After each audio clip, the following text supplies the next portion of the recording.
el Congreso de nuestra Federación resolvió aceptar la oferta salarial que presentó el Ministerio de Educación de la Nación. Ha sido un proceso durante todo este año y fundamentalmente el año pasado, con los altos índices de inflación, ha sido todo un proceso de discusión casi mensual de nuestro salario. Y creo que en ese proceso que hemos ido desarrollando desde la Federación, el proceso de lucha de este 2023, las 3 semanas de paro que lamentablemente esta universidad coronó con los descuentos por luchar, ese proceso de lucha que llevamos adelante durante los meses de marzo y abril trajeron su correlato. Tuvo que ver primero con el adelantamiento, primero con la convocatoria para el mes de abril, mes en el que no teníamos en el horizonte más que un 0% de recomposición de nuestro salario, con un acta paritaria que se había firmado a finales del mes de marzo. Por lo tanto, a menos de 15 días de firmada la paritaria salarial, ya estaban convocándonos nuevamente, porque realmente ese 16% de marzo quedaba muy corto para llegar al mes de mayo. Logramos que se adelantara la cuota de junio a abril, y otro de los logros de esa lucha tuvo que ver con la primera firma de un acta después de varios años de no haber firmado actas salariales,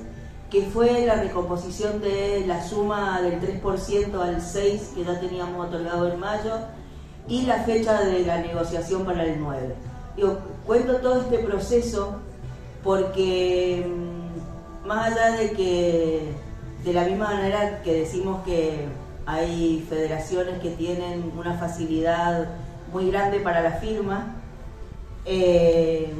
nosotros y nosotras somos tildados de los no firmadores seriales, ¿no? De que no firmamos nunca un acta.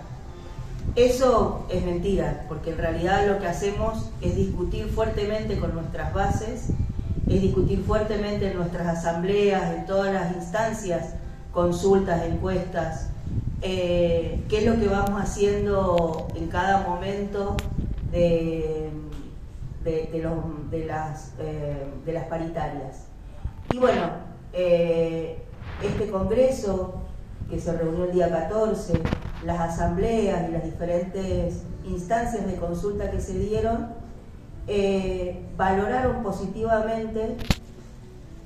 no sé si tanto los porcentajes, que realmente son mejores que los que nos venían ofreciendo, pero sí que hubiera un pequeño cambio en la negociación, esto de no conocer las propuestas previas. Nosotras ya teníamos, antes de la propuesta final, 2 propuestas previas que eran absolutamente insuficientes y que le habíamos hecho saber al gobierno que si eso traían a la mesa paritaria, la CONADO Histórica no iba a firmar esa acta paritaria. Vino con una mejora importante dentro de los porcentajes que ya mencionó Emiliano.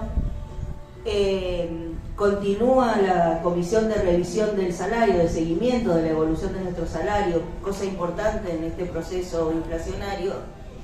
y de destacar fundamentalmente el haber desenganchado del acta salarial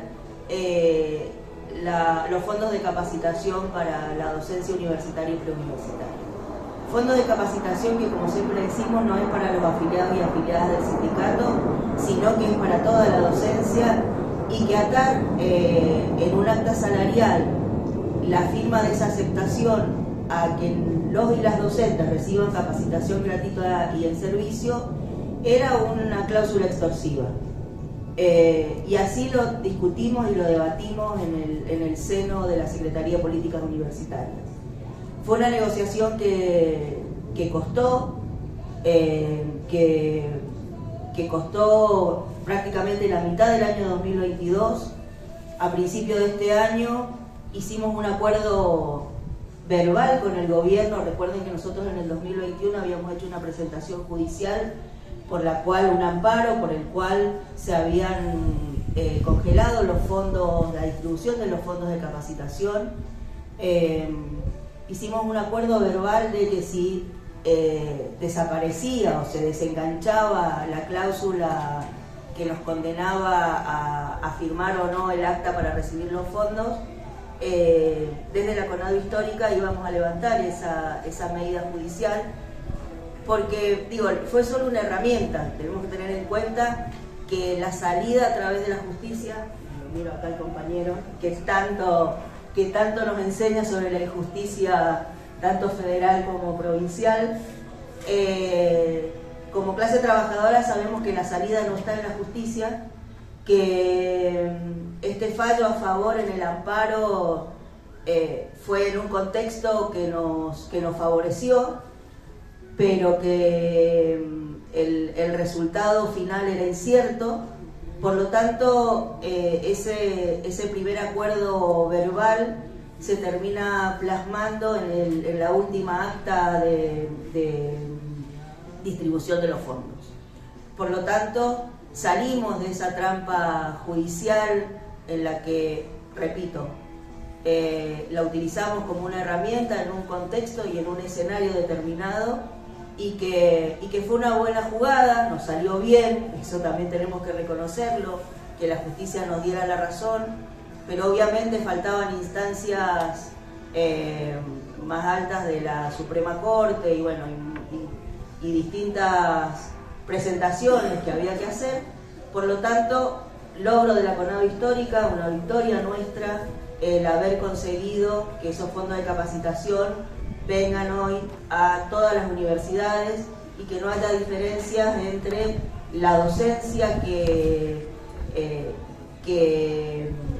recibe los fondos de capacitación por firmar un acta salarial y la docencia que no lo hace legítimamente porque considera que lo que el gobierno, circunstancialmente, con el color político que sea, repito, la docencia, en discusión y debate, decide no aceptar un acta salarial o una propuesta salarial. Así que creo que ha sido una buena paritaria para la CONADO Histórica. Ha habido un cambio en la negociación con la CONADO Histórica que es importante. Veníamos con negociaciones muy o por lo menos la CONADO Histórica, muy por afuera de la discusión con el gobierno y lo salarial. Presentamos la propuesta de exención de ganancias de 3 ítems, que es la zona desfavorable, el FONIT para docentes preuniversitarios y el adicional por título. En eso logramos un acuerdo con el gobierno de poder avanzar y llevar a la Secretaría, no sé, es la oficina de... ¿cómo se dice? No es ni ANSES ni AFIP, es dentro del Ministerio de Economía una oficina que es la que elabora los dictámenes que después la AFIP resuelve, saca las resoluciones. Se está trabajando fuertemente en esa comisión, digo, ese también es un avance porque veníamos planteándolo en el seno de la paritaria, se nos contestaba que la paritaria no era un lugar para discutir el tema del impuesto a las ganancias. Nosotros y nosotras decíamos, si no es en el seno de la paritaria, donde está el ministro de Educación,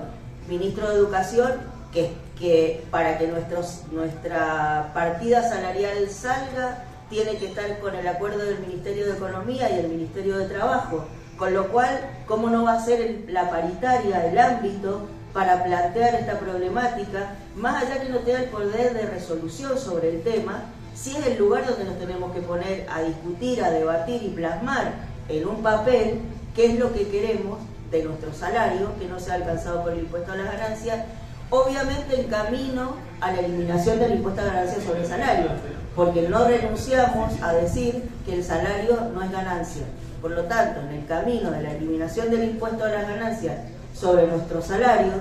el mal llamado impuesto a las ganancias sobre el salario, bueno, estas son etapas previas a ese logro final. No alcanza con elevar los pisos, y si no, el piso debería elevarse a una suma tal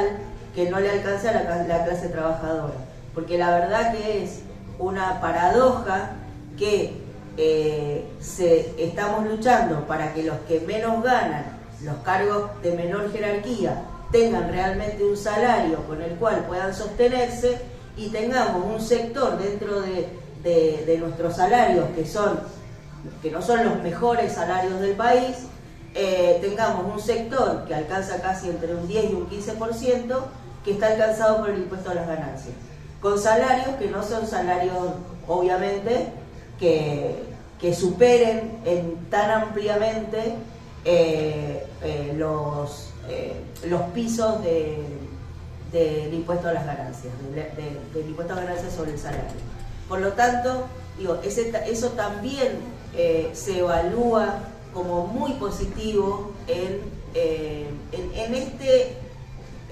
este periodo que estamos analizando, que es trimestral, que lamentablemente, producto de los procesos inflacionarios, no podemos pensar en acuerdos salariales a largo plazo. Un acuerdo salarial a 3 meses ya es un largo plazo, porque no sabemos qué va a pasar el próximo mes, pero por lo menos ya tenemos porcentajes que vamos a recibir en estos meses, monitoreándolo. Por lo tanto nos declaramos en estado de alerta. En septiembre nos tenemos que volver a sentar a discutir, y obviamente que será septiembre, agosto, septiembre, un nuevo mes donde tengamos que activar todos nuestros procesos de discusión y debate sobre porcentajes y qué vamos a hacer para lograr el mejor salario para la docencia universitaria y preuniversitaria. Y no nos olvidamos que tenemos que seguir peleando por la recuperación del salario docente universitario, porque la garantía salarial es una trampa. No nos olvidamos que tenemos que seguir peleando por nuestras obras sociales, por la real relación de la jubilación con el salario del activo, es decir, que la movilidad sea una realidad, que el 82 y el 85 sea una realidad de relación con el salario del activo, y preparándonos en un proceso electoral para, primero, preparándonos para defendernos, si se quiere, en este proceso electoral, de las promesas de cambio, tanto de reforma, tanto en lo laboral, en lo previsional y en lo económico, financiero. Nos tenemos que preparar también como clase trabajadora, y por eso apuntar a la unidad, y por eso esta jornada de lucha y de paro de la CTA, preparándonos para poder en unidad vencer, o por lo menos no permitir que avancen esas amenazas de reformas y de avances sobre nuestros derechos que tanto costaron conseguir a lo largo de la historia, que ha significado sangre, la pérdida de vidas de compañeros y compañeras, trabajadores y trabajadoras, y que son derechos que están conquistados y que hoy no los podemos perder. Así que nada más, gracias.